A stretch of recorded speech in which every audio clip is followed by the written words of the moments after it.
it's either white or natural, Mm-hmm. so you must bleach Yes. some of it? Yes. And is it a typical peroxide bleach? Yes, hydrogen peroxide. And that meets all the standards of, there's two real standards, the Okotex, and then they're working on, which eventually I'm sure we'll do, is the Global Organic Textile Standards. But both of those are fine. The main thing is, in the standards, we don't use any optical brighteners. So when I say white, it's kind of a flat white, but we have no optical brighteners in it. So that's one thing we have a limit. And as you know, too, nobody in a commercial environment uses chlorine bleach anyway. Everybody's using hydrogen peroxide. Any other questions?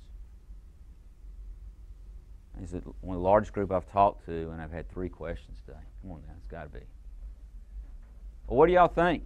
Does it make sense to run a business this way? Agree, disagree? You mentioned you spoke to a company about the race to the bottom. Yes. And the transition from Mexico to Central America to Asia, Africa. Right. What's the next? What was the response of that company to your I guess your challenge or your?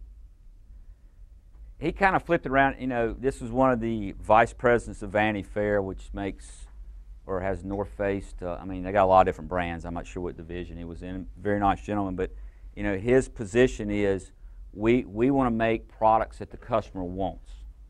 So the flip side is until the customer demands otherwise, we're going to give you a high fashion product. Just don't care where it's made and how it's made. So he says we're meeting the needs and building the lifestyle around the product. And it's I used to use Nike's a great example of that.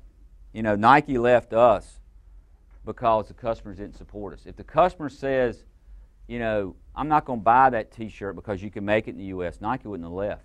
But Nike was able to take their product and go to Mexico, stick about $2 in their pocket, and the American consumer just kept on going because they were buying. I call it style without substance. There was nothing. I mean, you got this swoosh, you got Michael Jordan, all this great stuff.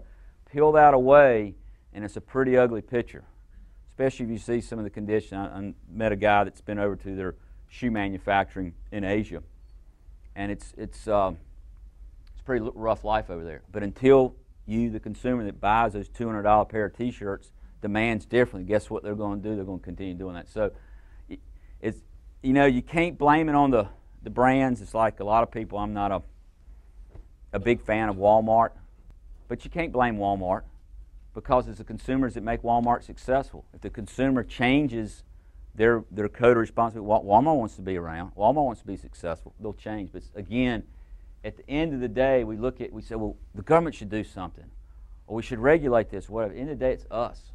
We determine who the players in the marketplace are going to be. You know, if enough people stood up to Nike and says, I'm not going to buy your stuff anymore unless you make some of the stuff in the market in which you sell it. You know, somebody that sustainability thing earlier. If you go outside of your market to make a product. Nike used to make a lot of T-shirts in North Carolina. They still sell a lot of T-shirts in North Carolina. Guess what? The consumer doesn't care. Nike's making more money, and you're paying a higher price for it. So at the end of the day, the responsibility is with us. Yes, ma'am. Sounds like you guys are doing a lot of dyeing. So how do you treat your water? Does that go back to the city? Do you do something on site? Have you guys considered putting in some sort of treatment that is, like on site, like septic or some sort of cooling system? Well, first of all, it's a low-impact reactive dye, so it's not a natural dye, but it's the best that technology has in the way of, you know, no heavy metals and stuff like that. Fortunately, we're in Alamance County. Remember earlier I was talking about the Burlington Industry and Guilford Mills? Right. They're gone.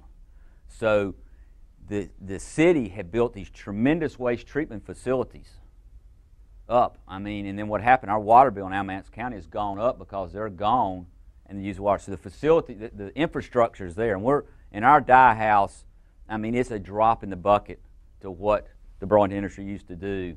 And again, we're very transparent with the city. They know exactly what we do, but it's not even on the realm of even in question because they built this super massive. I always like to tell people we have 2 reservoirs in Alamance County, Lake McIntosh and Lake Kamak. McIntosh came online about the same time NAF did. Textiles take a lot of water.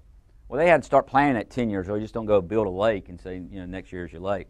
So here, they bring in a new lake, all the textiles leave. I mean, Alamance County has a tremendous, during the drought of last summer, we were selling it to Durham, Guilford, Orange, piping water all over the place because there's tons of water.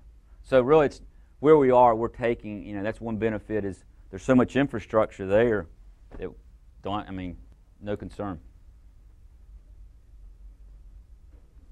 Any other questions? Nobody want to challenge, believe this stuff? Come to TS Design sometime. Hang out with us. Because really, this is my challenge, and what drives me is not being in a t-shirt business. Is just showing the importance of a triple bottom line business. And I wish I knew the things today at 50 I knew when I was your age, because I would have gone down this path a lot earlier. Because I think, and one last thing, and then I will shut up, and I'll not ask a question anymore, about the money thing. Back in the heyday of Nike, there was a period of time, a business partner, we would make six figures. And that was great. But it's, don't get me wrong, I've got to have money. I've got bills to pay and things like that. But I make a lot less money today than I made in those days. But I'm a heck of a lot happier with what I'm doing because I feel comfortable, the product we're selling, who's it going to. And it's interesting now when we go to shows, and I was saying earlier, our customers, a lot of customers come to us because of how we run our business. So now we have, we don't call them customers, we call them advocates.